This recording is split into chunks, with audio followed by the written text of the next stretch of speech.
Luke's attributes have been revealed. Let's talk about it. My name is Juice, and let's get into it. Alright, so Luke's attributes are out, and now we know that he is quite the harm assist, because he is gauntlets. Yep, a little punch symbol. He is in fact a gauntlets user, and to be honest, I don't know, I think that suits him. I guess you could argue he could have been a rectifier instead, or something of that ilk.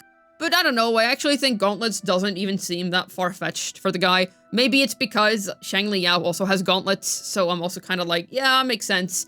Due to this kind of scientific gear, having gauntlets doesn't really seem that odd to me. But yeah, okay, gauntlets, I can get behind that.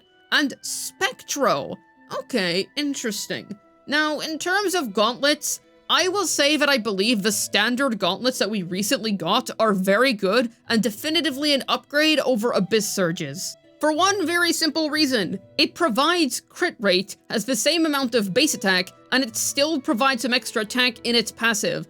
Now obviously we'll have to see if he's attack scaling, but usually most units are. It's very rare that we don't get an attack scaler, though I will say we do have units like Cardathea and Brent Wuthering Waves, so we can't rule it out completely, but even Brent Wuthering Waves still likes having attack, even if energy recharge is his main priority. Cardathea straight up just wants HP though. But generally, I think he'll be able to benefit from these stats, and the crit rate is a big win. Whether he's going to be able to benefit from the basic attack damage bonus or not, that is yet to be seen, and I don't know, which is why I'm focusing specifically on the parts of his weapon that Luke will be able to benefit from. So with that in mind, I do believe Pulsation Bracer is better than Abyss Surges, so at the very least, I do think he will have a good weapon option there. I do think the new gauntlets are worth considering if you're interested in Luke, because regardless of whether he ends up being a sub DPS or a main DPS, he is probably going to be able to use them. However, I would say the interesting thing here is Spectro. So as we know, Linny recently came out, and Mornier is up next. We are getting Toon Break supports in 3.0, and I have assumed that Amief is probably going to have something to do with Toon Break, which leaves Luke in this precarious position where we don't really know exactly what he's going to do. Amief is probably the one that is going to be completing the core, so where does that leave Luke? Because if we get a support, what is he going to be a support for?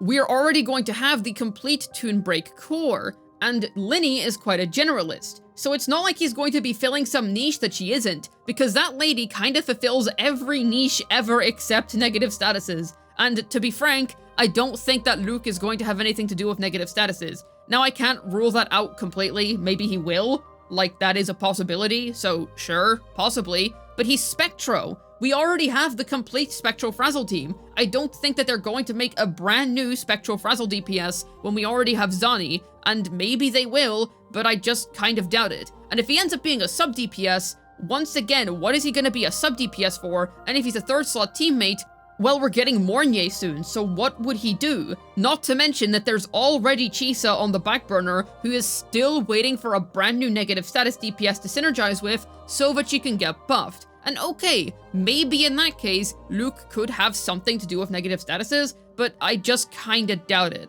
So, alright, we're in a really weird position right now. What is this guy going to do? Amief feels pretty predictable at the very least, but this guy, there is really no telling. So, what can we do with this information? With gauntlets, okay, we have a couple of good gauntlets. Zani's gauntlets are good, and the new standard gauntlets are pretty good, so I'm sure that he's gonna have options there. But the thing is, with weapon options, even then you can't really tell until we get the signature weapon officially revealed. We have to see if it's going to be some insane difference or not, but until then, we don't know.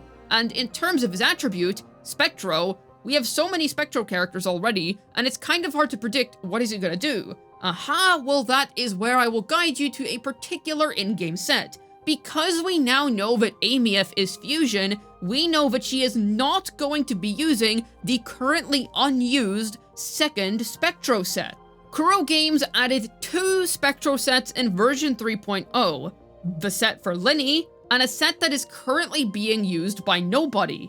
That being Rite of Gilded Revelation. First of all, that is an extremely sick echo name. I really like that. Holy crap, what a good name. And secondly, nobody currently uses this. And because we now know that Luke is Spectro and nobody is using this, well, I think if we connect 2 dots, I believe that he might end up using this set.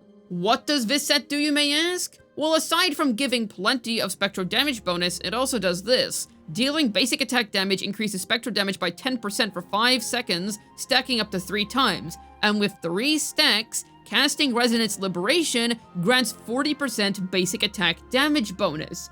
Earlier, I mentioned how we don't really have any dots to connect in regards to whether Luuk is going to be a basic attack damage dealer or not, and if he is going to benefit whatsoever from the brand new gauntlets, basic attack damage bonus.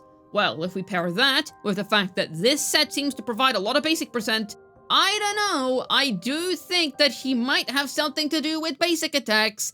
I think that 2 + 2 = 4 here. It is pretty clear that I think he is going to do something there. Because when you connect it, it's pretty obvious. Kuro added this set early to tease that Luuk is likely going to do something with basics. I will say that nothing here implies anything in regards to Toon Breaks, but perhaps he focuses on Toon Breaks in a different way compared to Amief. I am pretty convinced that Amief is going to be pretty Toon Break centric, though with Luuk, it seems like he is mostly going to be basic focused. And because of that, I believe that Sanhua is probably going to end up being good for him, simply because Sanhua provides a crud ton of basic percent, and she has a very fast Concerto rotation. She was an absolute classic unit back in the day. The original Linny, so to speak. So, seeing her being added back into the meta would be nice again. Now, obviously, we're going to have to see, because we don't actually know what he does yet, and I am just assuming this based on what we currently have in the game. The interesting thing with Amief is that we don't really have any fusion set yet, that seems to be like it could be for her. We don't really have any hints as to what her mechanics could be. Kuro seems to be keeping her under wraps in that regard, though with Luuk, I do think that we can pretty clearly infer what he's going to do here. I'm not sure if it's because they're saving Amief's set for a Nightmare Nest, that could be the case, as there are still Nightmare Nests within Lahai Roi. If you haven't found them yet, just explore around. They don't cost any wave plates, and it's just free echoes, so I would pick them up. But with Luuk, he already seemingly has a tacit field with his set. So revealing that he's Spectro does have some significance, and revealing that he's Gauntlets also does have some significance. Because now I think that we can at least assume what his playstyle is going to be like, or at the very least how he's going to deal his damage. I don't really know what his gameplay is going to be like. That is obviously still not certain yet. We're just going to have to wait in that regard. Because I'm not sure how much he's actually going to have to do with Toon Breaks. I don't know if he's going to be another Toon Break DPS, or if he's going to use a completely different set of supports, because that's the thing. Sanhua is likely to come back if he ends up mostly focusing on basic attacks, and Toon Break can be triggered by any character anyway. And this is why I say that Toon Break is inherently a much friendlier archetype than negative statuses. Anybody can trigger Toon Break. And another thing that should be noted, Linny is a very generalist unit. If this guy does end up being a DPS, I would be very surprised if Linny doesn't work with him.